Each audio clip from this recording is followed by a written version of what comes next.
Welcome to the Rotary Club of San Jose. We are at meeting number 5,472. Welcome, everyone. Welcome, Rotarians and guests. As we always do, I want to give first off a big thank you to our piano man, Jeff Pole.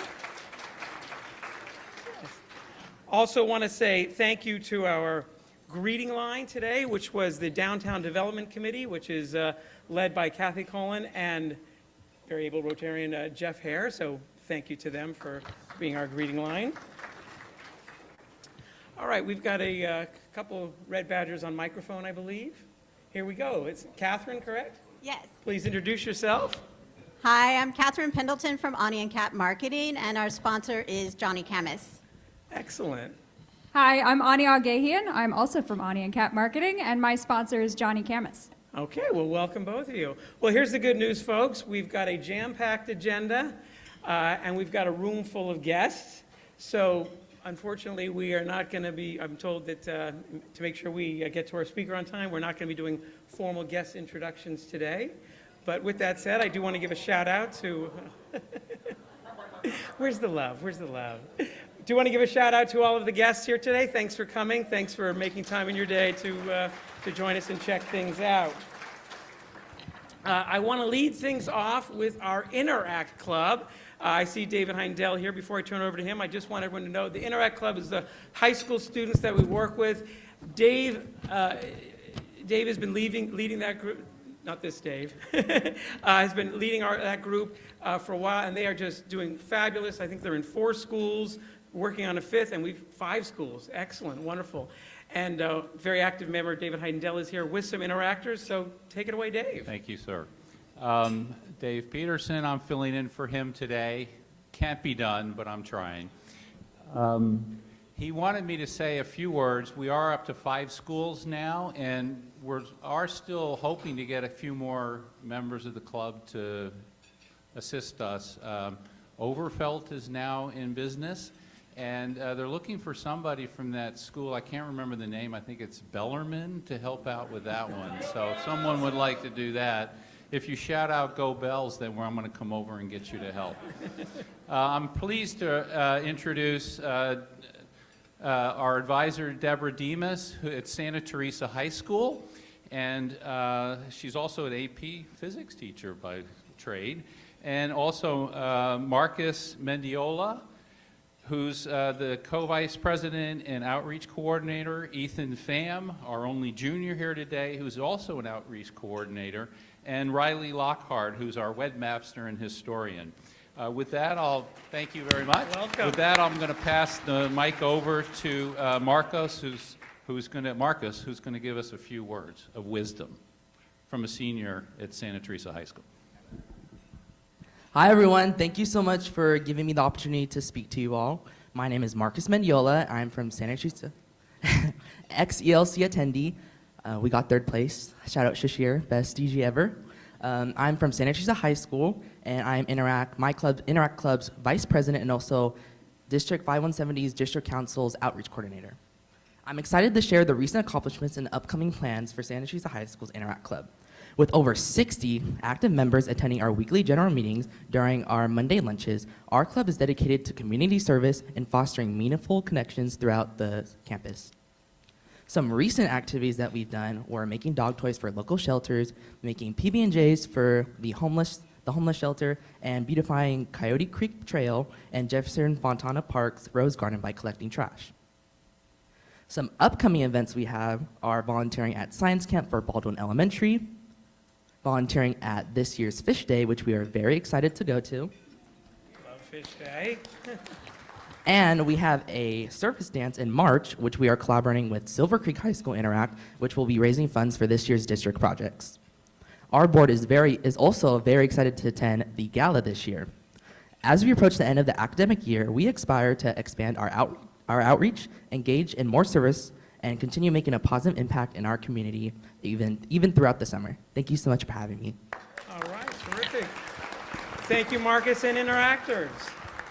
All right, first up on committee reports, we've got our big gala coming up, and we're going to get a little update from that from our always high energy Matt Robin. Where are you, Matt Robin? Right here. I love it. Take it away. Yeah, yeah, yeah.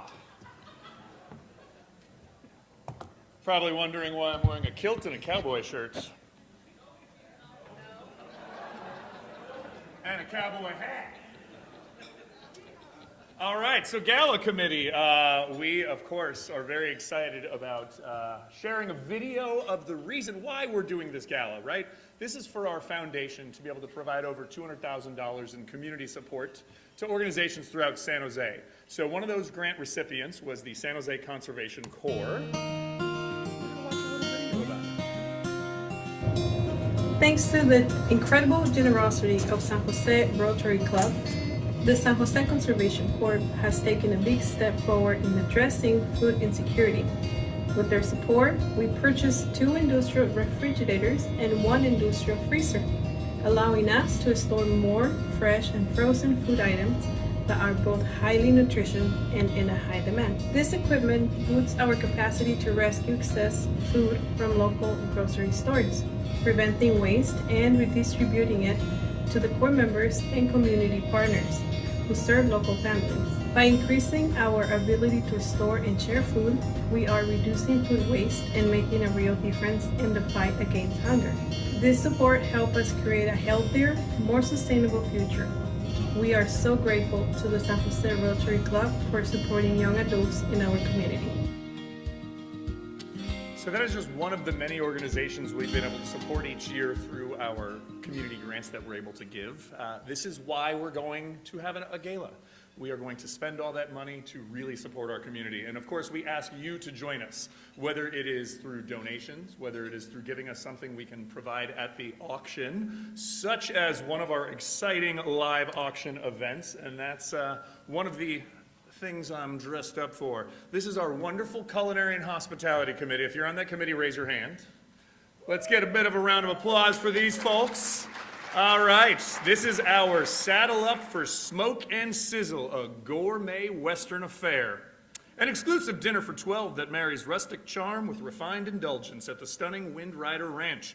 Nestled in the rolling Gilroy Hills and bordering Coyote Lake, Harvey Bear Ranch County Park, this hidden gem offers an evening of culinary enchantment. As the sun sets over 12 picturesque acres, you will savor exquisite pairings, lively music, and an elevated Western-inspired menu, guaranteed to excite even the most discerning palates. Get ready for heartwarming ranch moments and an unexpected delights, culminating in a finale that will leave you spellbound. Who wants to go on a Western dinner for 12? Give me a hip, hip, yow! There we go. All right. So this is one of the many things you're going to see at our gala this year. We also have the fun, exciting idea of Be the Jukebox Hero. You can make a $100 donation and have your favorite song played for the gala at the event. And of course, as I mentioned, if you want to scan that QR code and you have any fun, amazing items you'd like to donate for our live auction or our silent auction or our online, we would be much appreciative of it. Y'all have a good day now.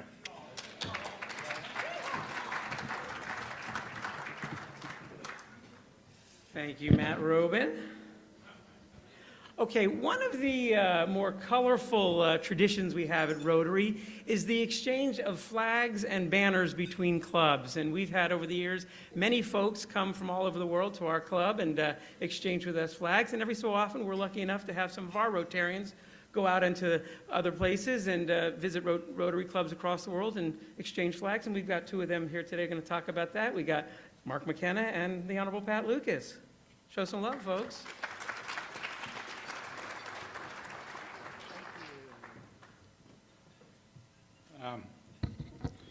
I want to complain to Maria about the scheduling. Coming after Matt, that's not fair.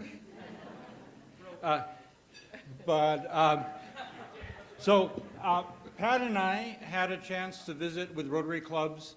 I was in London last fall. Pat was in Dublin the last couple of falls, lucky her. And so we thought we'd share with you our experiences to underscore the value. When you're traveling, visit Rotary clubs wherever you are. It's always a great way to learn about other clubs and how they operate and to share our experiences.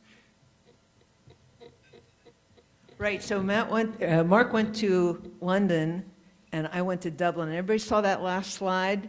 So I'm standing out in the brisk weather, going on a hike, not on a trail, but one of my companions claimed he had a compass as we walk through the heather. Meantime, Mark is sitting at a table with a lot of people eating a lot of good food. So who got the best deal there? I had a great time. I'm going back again this fall. So my buddies at the Rotary Clubs in Dublin have become very dear to me.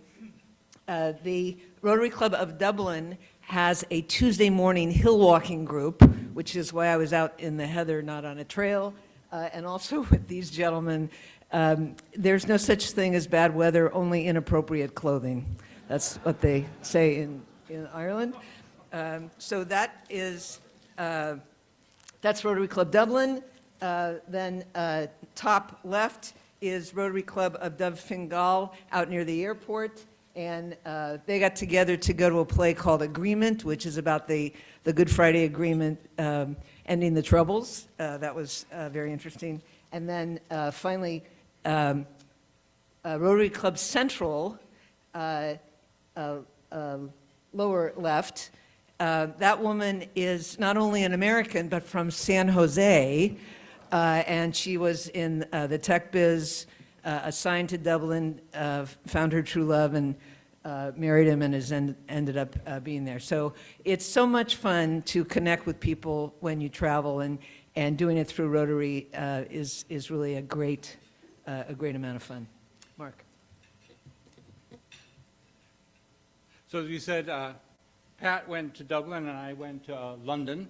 And the first club I visited was the Rotary Club of London. Very formal. You kind of see the dining room over there on the lower left. At the end of our lunch, we toasted the king.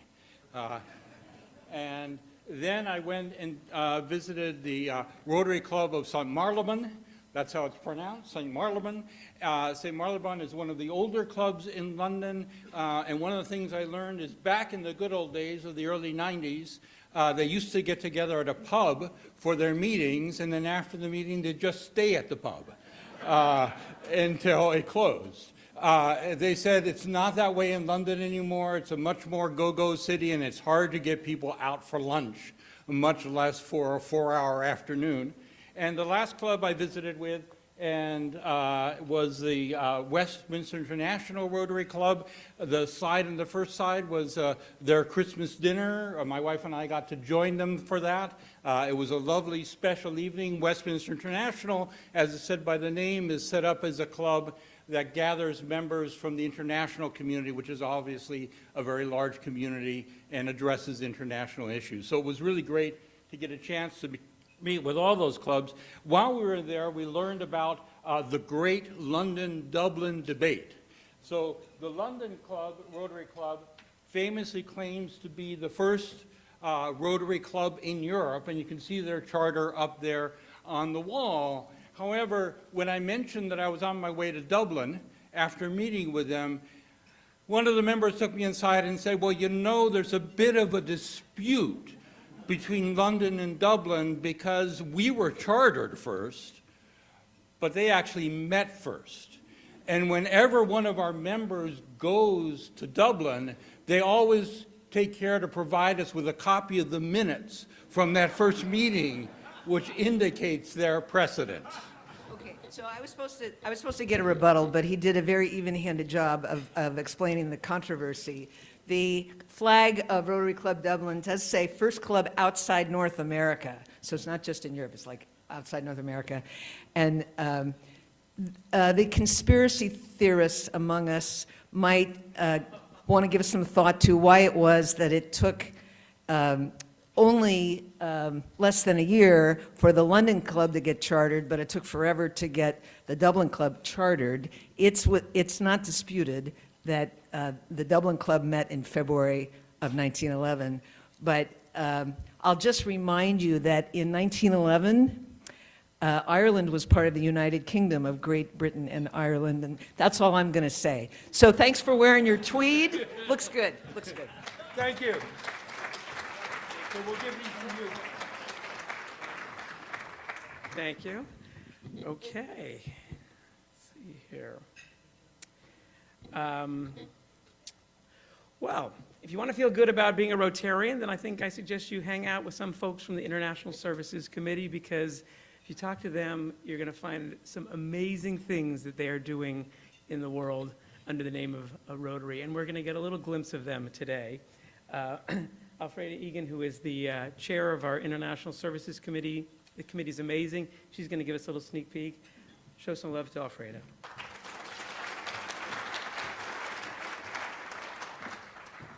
Hello, everyone. Yeah, Chair of the International Services Committee, and I want to give a big shout out to my very engaged committee members. I think we are one of the best committees at Rotary because we throttle the globe. So for the fiscal year 2024-2025, we have a project portfolio of $300,000. Out of that, yes, indeed, out of that, about $100,000 is a matching fund from Rotary International through our DDF contribution. We have 7 projects in 6 countries. The first is in El Salvador, and the chair is Mike Filton and Sue Smith. Total project is $24,000. I'm rounding up. And then the next project is Ghana, and I'm the chair for that. And the total project is about $119,000.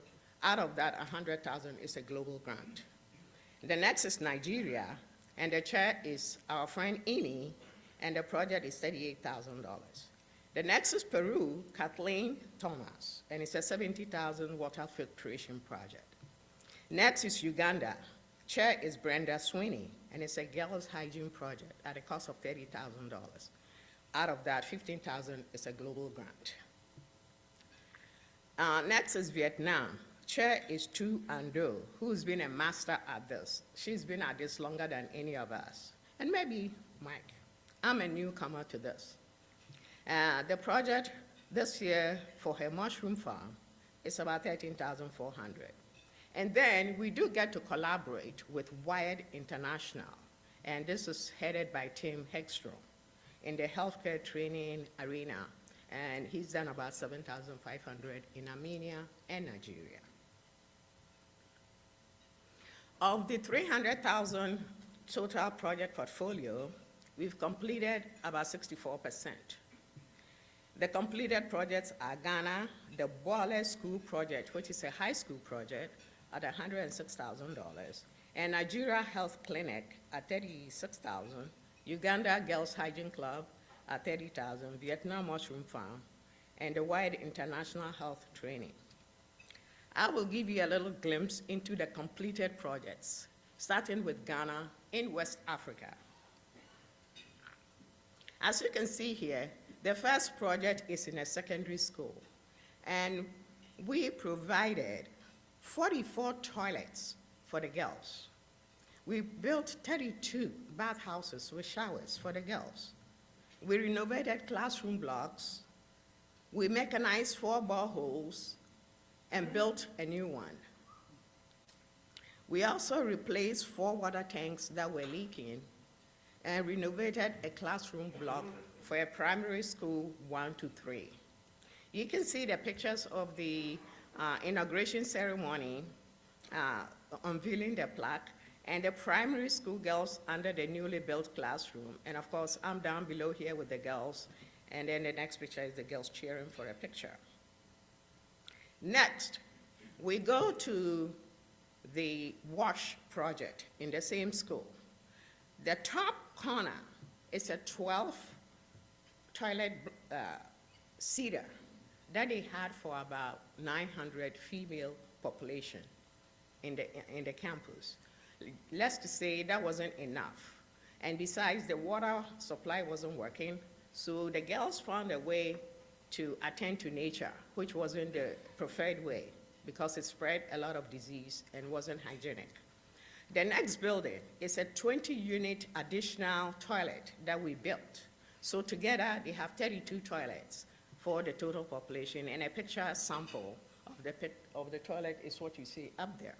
And below, unfortunately, is truly, this is where these girls used to take a bath. And as you can see, it was open and no doors and no privacy. Now, the newly built facilities, the one next door in the blue, which has shower stalls and is enclosed. And this, just to say, it gives, dignity to the girls so that they don't feel exposed and give them a self-worth.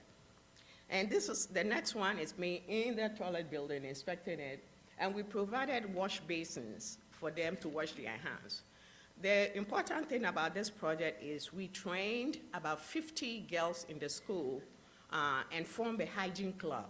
And they, in turn, will train the other students on how to maintain and clean the premises and how to take care of themselves hygienically. So we left them with a way to maintain the school. Thank you, Resident Class California. And Thank you, Resident Class California. So next, we go to Nigeria, in West Africa as well.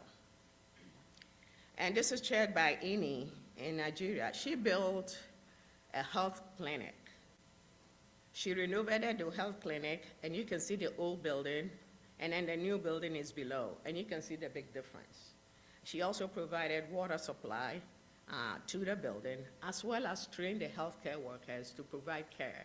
And this is where she partnered with Tim Hegstrom with Wired International. And of course, on top are the healthcare workers after their certification. Next, we go to Uganda in East Africa. And in East Africa, in Uganda, Brenda Sweeney is the chairperson for a 30,000 wash project. She also built a bathroom with running water for about 300 girls, provided menstrual education, and also they taught the students how to make sanitary pads and soap and Vaseline.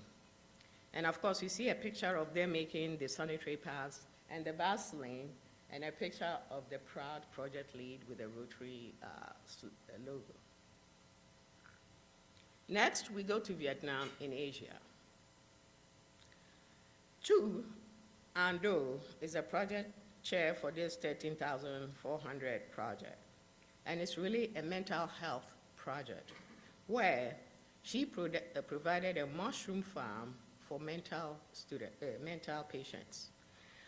She provided roofing, partitions for the farm, misting system, and then electric sterilization. You can see pictures of the patients and the beautiful sample of the mushroom, and of course, a picture of the farm below. This is really therapy for the patients, as well as it helps with their food supply. The last one is the Wired International Project in Armenia and Nigeria, and chaired by Tim Hegstrom for about 7,500. Basically, what they do is to provide health workers with special training to be able to attend to the patients. And they supply medical diagnostics equipment as well. And the first picture is the lady in Armenia during a training session. And then the pictures below are the training section in Nigeria. And the last picture, these are the healthcare workers who have just finished their exam and sitting there contemplating their faith. I would like to say a big thank you to all of you for your support. And we would like to continue to do this around the globe. And we are very proud of our Rotary Club of San Jose for supporting us. Thank you.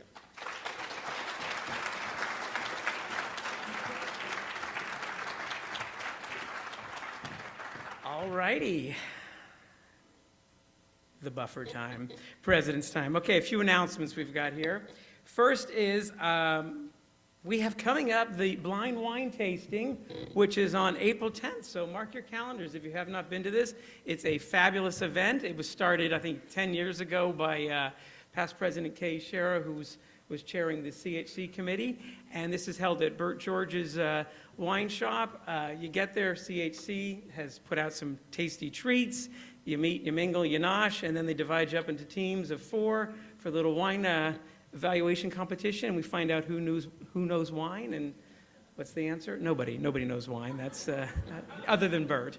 So mark your calendar. I think there's limited number of tickets, so they're going to go on sale next week. Next up, So I've been getting ready for next year, and I have to tell you, I've really enjoyed the process.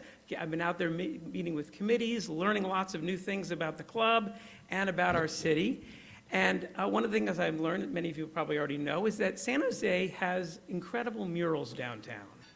And they're beautiful, some are big, some are small. They're sponsored by artists, by clubs, by organizations.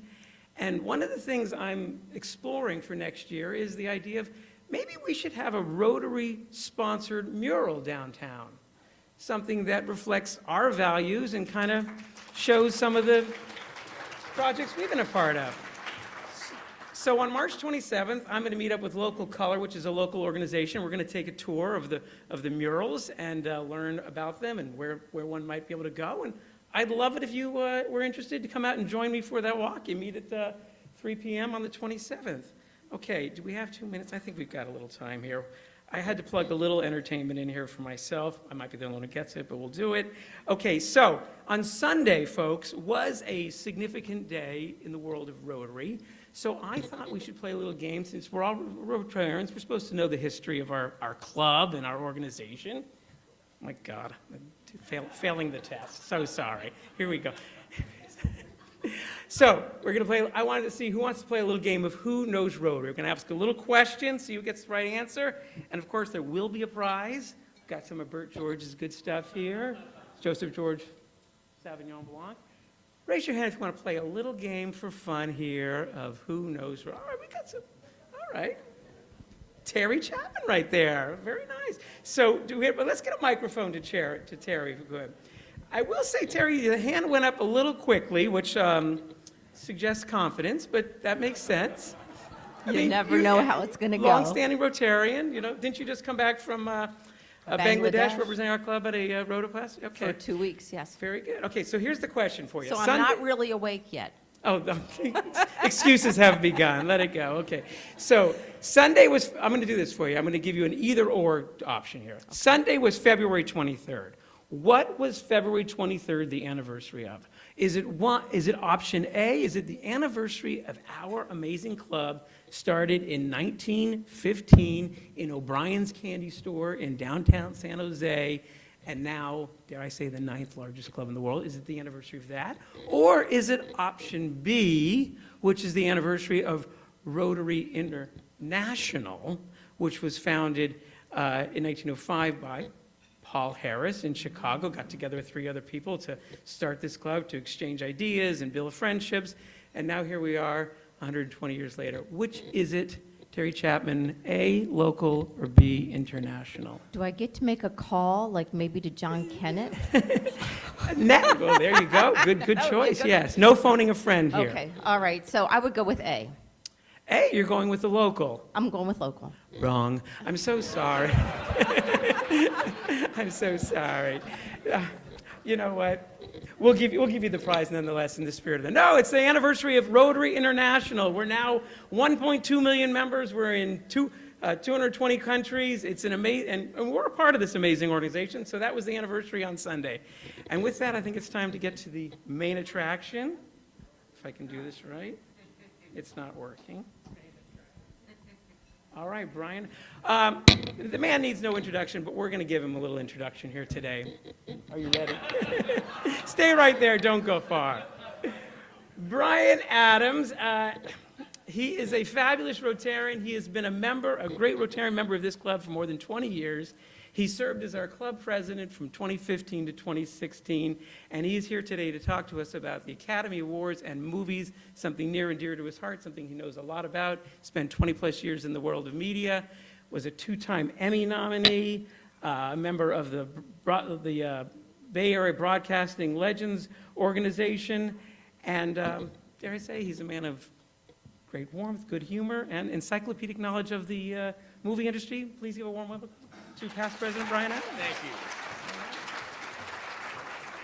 Thank you, Matt, for that introduction, just like I wrote for you. Thank you very much. What a pleasure, and I'm so really, for the guests here today to realize with the international presentation how much good Rotary does, locally, and globally. So I suppose one could say,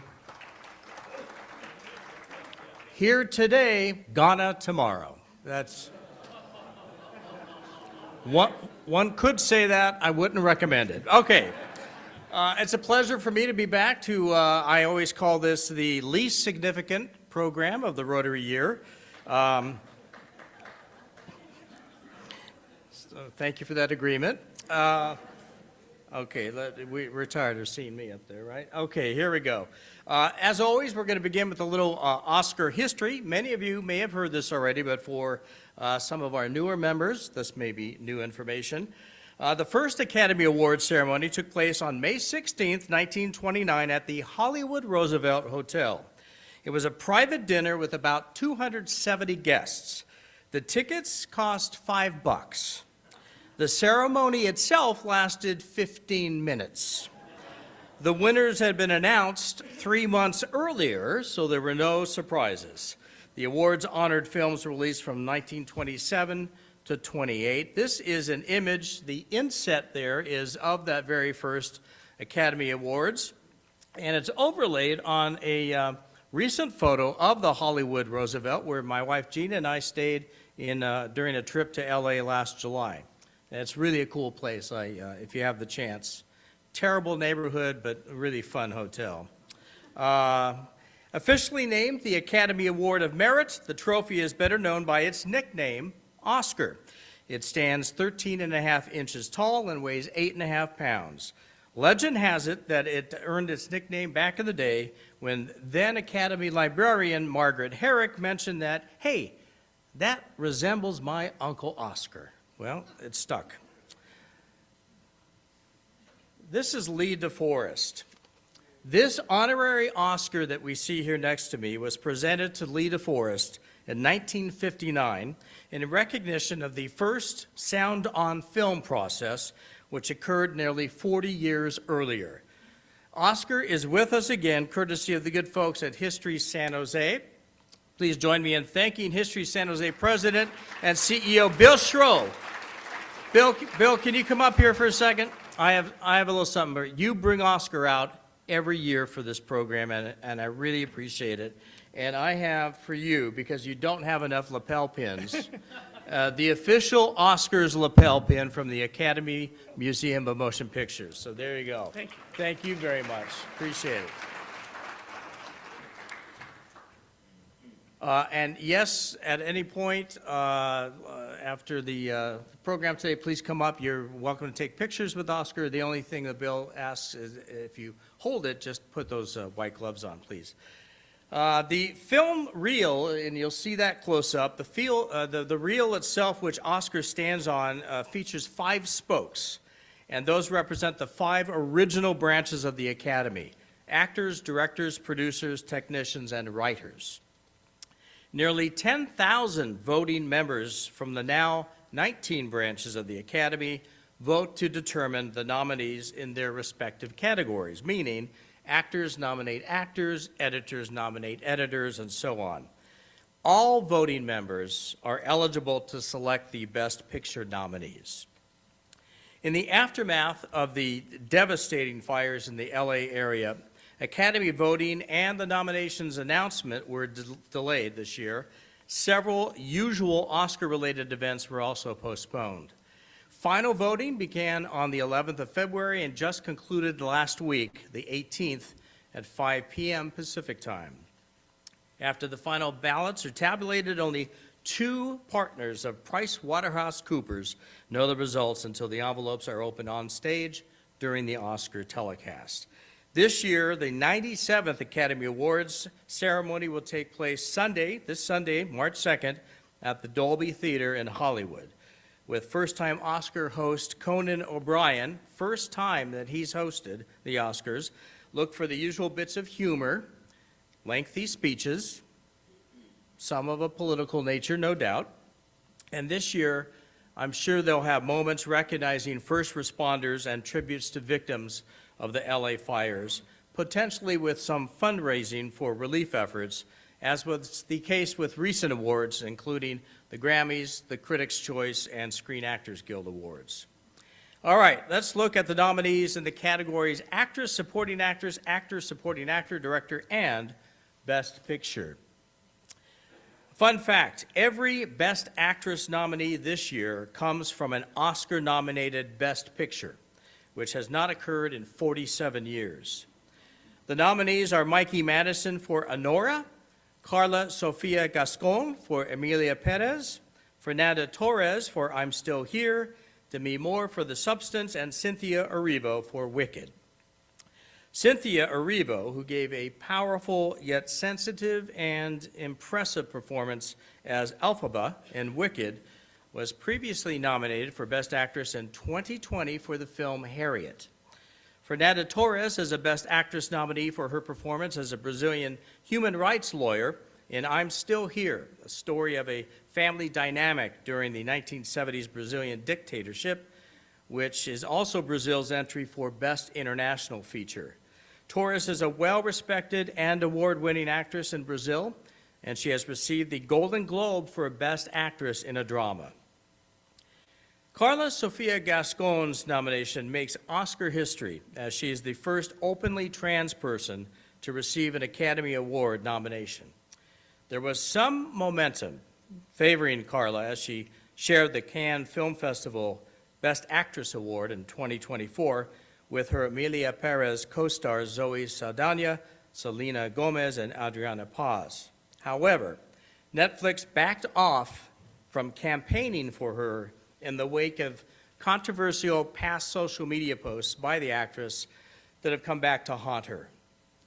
Emilia Perez director Jacques Audiard recently indicated that he has not spoken to Gascon following her controversial tweets and that he has severed ties with her. This could lead to a backlash by Academy voters. I read just yesterday that Carla will be attending the Oscars. That was in doubt. And Netflix had indicated we're not paying for anything having to do with that. So we'll see what happens, but the controversy is likely to inhibit that film's chances of doing well. It received 13 nominations. Mikey Madison is the star of Best Picture nominee Anora, in which she portrays a stripper and a sex worker. Madison, who learned Russian for her role, was also a nominee for Critics' Choice Awards, Golden Globes, and SAG. At not quite 26 years old, she would be among the youngest Best Actress winners in Oscar history. After a 4-decade career, this could be the year for first-time nominee Demi Moore for her role in The Substance.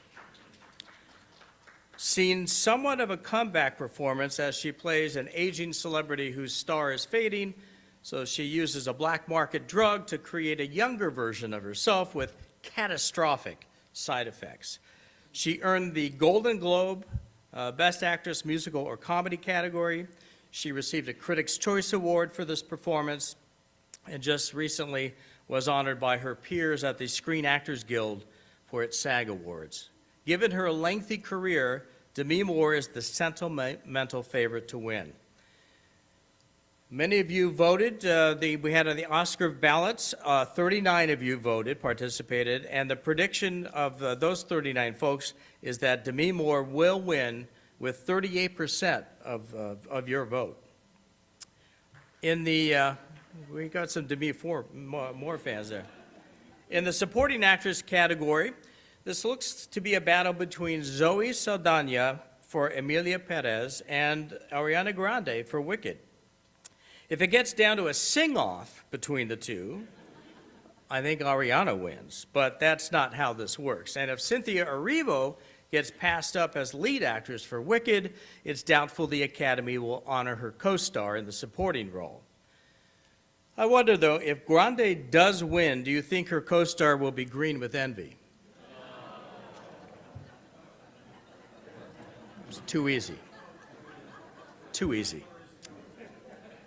The other nominees are Isabella Rossellini for her role as Sister Agnes in Conclave, Felicity Jones, who plays opposite Best Actor nominee Adrian Brody in The Brutalist, and Monica Barbaro for her role as Joan Baez in the Bob Dylan biopic A Complete Unknown. Like her role in Conclave, Rossellini's chances of taking Oscar home are none.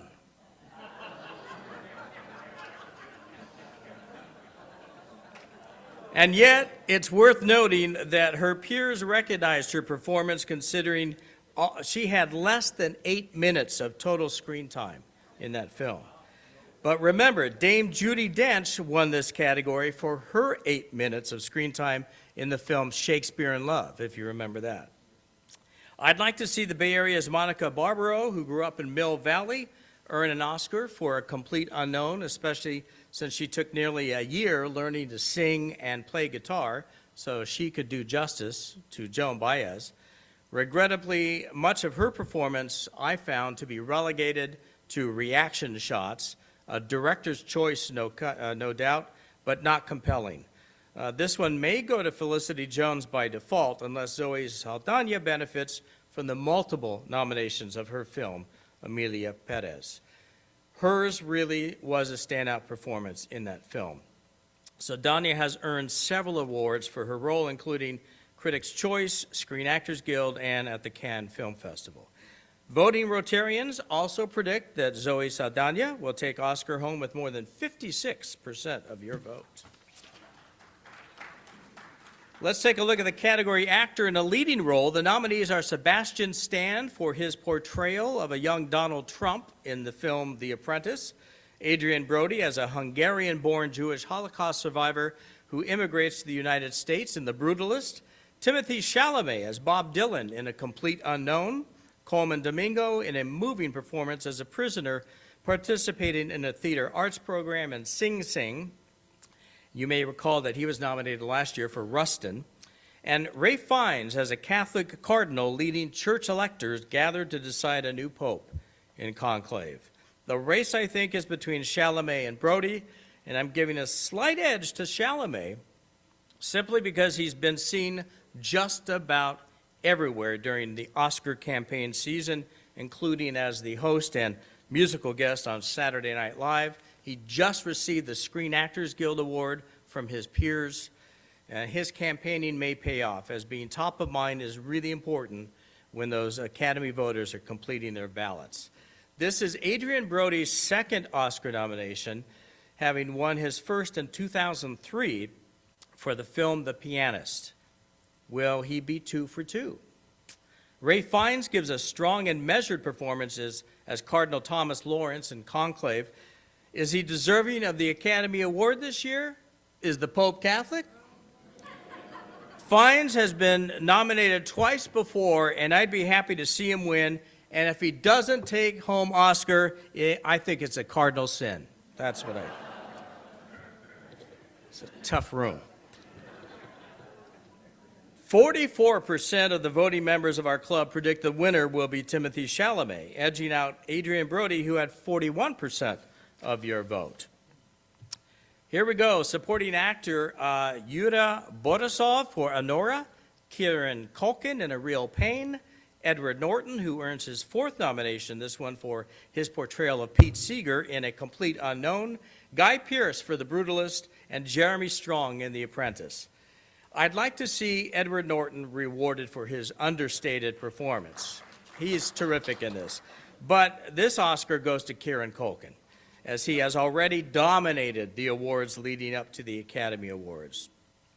Our voting members also predict Kieran Culkin will win with more than 44% of the vote. All right, the 10 films competing for Best Picture are Honora, The Brutalist, A Complete Unknown, Conclave, Dune Part 2, Amelia Perez, I'm Still Here, Nickel Boys, The Substance, and Wicked. As I said earlier, Amelia Perez has 13 nominations, followed by The Brutalist and Wicked at 10 nominations each. Much of the film Honora takes place in a strip club, and director Sean Baker created a very realistic environment, I'm told.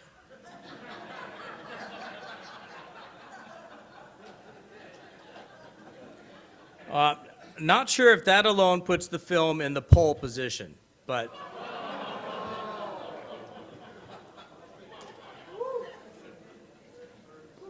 I'm not going to be invited back next year, I know. The Brutalist is the story of an architect who comes to America after World War II and uses his memories of the Holocaust in his work. It's 3.5 hours long and has an intermission, which is what you'd like for this program right now, I'm sure. A Complete Unknown is the story of a young Bob Dylan early in his career from 61 to 65. Conclave is the story of a gathering of cardinals at the Vatican to elect a new pope. Dune Part 2 completes the first book of Frank Herbert's multi-volume science fiction saga. Emilia Perez is the story of a Mexican cartel boss who undergoes gender affirmation surgery. It's a musical. There was no need for it to be a musical. Frankly, there was no need for this film to be made, as far as I'm concerned. I'm Still Here, which is what I didn't want to say after seeing Emilia Perez, is a Brazilian drama involving a family dynamic and based on the true story of a family known by the director of the film. Nickel Boys is a film adaptation of the novel about young boys at a reform school in the 60s. And The Substance is a horror drama that starts out interesting, then becomes so graphic in nature, one would think Quentin Tarantino actually directed it. Wicked is the Wizard of Oz prequel that opened some 21 years after the Broadway show debut. Honora took the top awards at the Producers Guild and Directors Guild. The cast of Conclave received kudos from the Screen Actors Guild and also won Best Picture at the BAFTAs, which is the British equivalent of the Oscars. You know, I got to thinking, if we put all those titles together for a film, the plot might be described in one sentence as follows. A wicked temptress named Honora, who was a complete unknown until the convening of a conclave, became involved with a brutalist named Emilia Perez, ingested the second dose of a granular narcotic that tasted like sand called The Substance, known on the streets as Dune Part 2, told some wannabe drug dealers it'll cost you a nickel, boys, and despite passing out briefly, woke up to proclaim, I'm still here.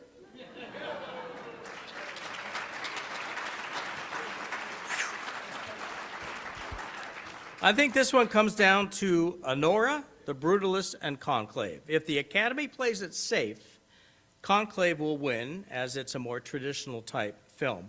But the Academy doesn't always play it safe. Again, the fact that Emilia Perez received the most nominations reinforces that.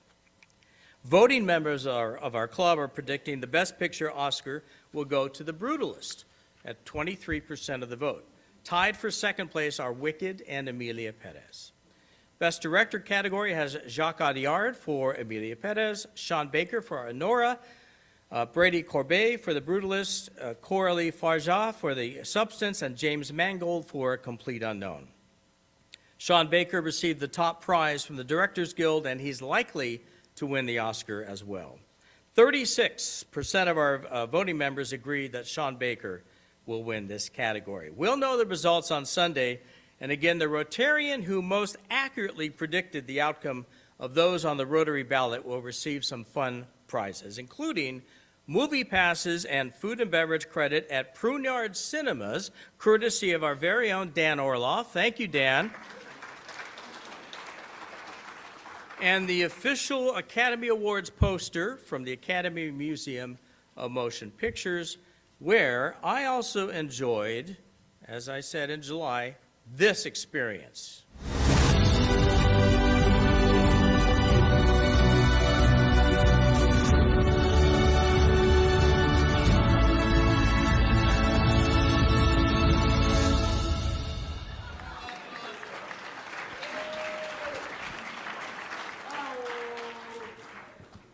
In case of a tie, the winner will be determined based on who submitted their ballot earliest. Each of these ballots that you folks submitted was date and time stamped, so that's the tiebreaker. All right, before we have some fun, we're going to do a little trivia in the few minutes I have left. I want to mention a couple of upcoming film-related events happening locally here. First, this year's CineQuest Film and Creativity Festival runs March 11th through the 23rd. It's a really great opportunity to check out some films that you normally would not see. And Symphony San Jose presents its Hollywood Spectacular Their concerts will be March 29th and 30th at the California Theater. The symphony will be performing many Academy Award film scores from Lawrence of Arabia to Star Wars. All right, folks, now it's time to play movie trivia. Who'd like to come up and win? Okay, I've got a really cheap prize for you this year. But it's cool because it has the Academy logo on it. Little journals that I got. I'm on a budget. Come up. Dan Orloff, come up. Patrick, come up. Who else? I need about 5 people or so. Come on. Don't be shy. Everyone's a winner. All right, Dan. Patrick. That's it, too? Please, Karen, come up. Stu Gans. Okay. All right, here we go. I'm going to turn this on here. Okay, Dan, you should breeze through this one. Bob Dylan is portrayed in the film A Complete Unknown by Oscar nominee Timothée Chalamet. What member of the Rotary Club of San Jose is related to Bob Dylan?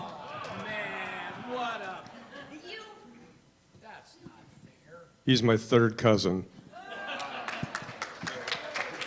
There you go. Well played, Dan. And it's Bob Zimmerman. Yeah, Bob Zimmerman. That's right, his real name. All right. You could tell us more about those holiday get-togethers. All right, Sarju. Wicked director John Chu's family owns and operates what well-known restaurant on the peninsula? His name is John Chu. Oh, Chef Chu. Yeah, oh, great. Woo! Here you go. My pleasure. Past President Karen. Ray Fiennes was nominated for an Oscar twice before in the 1990s. Name one of the films, just one, for which he was nominated. English Patient. The English Patient is one of them. And the others was Schindler's List. Very good. There you go. Thank you. Do you ever notice the escalators are made by have you seen the Schindler? And I always call them Schindler's Lift. That's yeah, it's funny. Patrick, how are you? Well. International films are receiving a lot of recognition. Who was the first actress to win an Academy Award for a non-English speaking role? Oh, gosh. Can I get a hint on that, please? Of Italian descent. Ah, Italian descent. How about... Beautiful lady. Can I get a Sophia Loren? You can get a Sophia Loren, correct. She won in 1962, thank you, Patrick, for Best Actress for her performance in the Italian film. Anyone know? 2 women. Very good. We have some film fans. Oh, it's good to see you, Stu. You actually showed up at a, you must have, you're here today. Usually you're on Zoom. You must have heard there's free stuff being handed out. If you were paying attention prior to the start of today's meeting, the piano man, Jeff Poley, was playing several motion picture tunes. Name one of those songs played by Jeff. Really? Did you realize piano music was being played? Yes, and he's very good at it, but I was talking with Matt Breaker, today's president of the day. Wait, you were talking and not paying attention? I'm shocked. Take a shot. What do you think? Just kind of think of some music tunes. I didn't even hear that. What? I can't even hear him. He can't even hear you. Henry Mancini? Pink Panther. Oh, good. Wow. All right. Matt, we got a few minutes. And is that it? Nobody else wants to play? I got a couple more questions. Oh, Matt, come up. You can. Yeah, Matt, let's put Matt on the spot. Hi, Matt. Didn't Matt do a great job today? It's going to be a good year. Supporting actor nominee Kieran Culkin made his motion picture debut at the age of 8 in what 1990 film? Home Alone?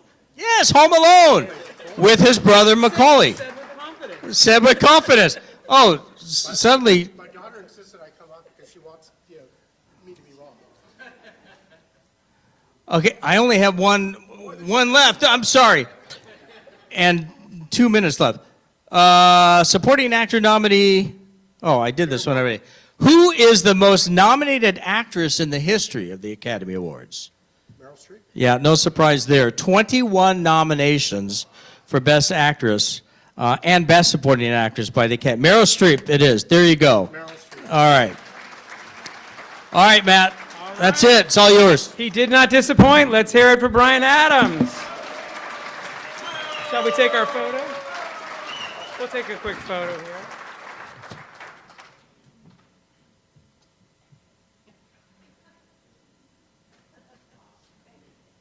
All righty. Thanks, Matt. Thank you. And let's see, we got, and of course, I'm sure you'll love to know that, a donation has been made in your name to the Dancing Cat Lounge. Next week, we have Ann Ravel will be here speaking here. She will be in conversation with Barbara Marshman. The topic is Mexican Democracy, a model for the U.S. Sounds interesting. And let's see, some final thoughts. Here are my final thoughts for today. Basically, I had fun today. I hope you had fun. But the most important piece of information I can give you is that Heather will be back next week. So please, please come back. And with that, I'm going to send you out with some upbeat country music because I love country music. And with that, the meeting is adjourned.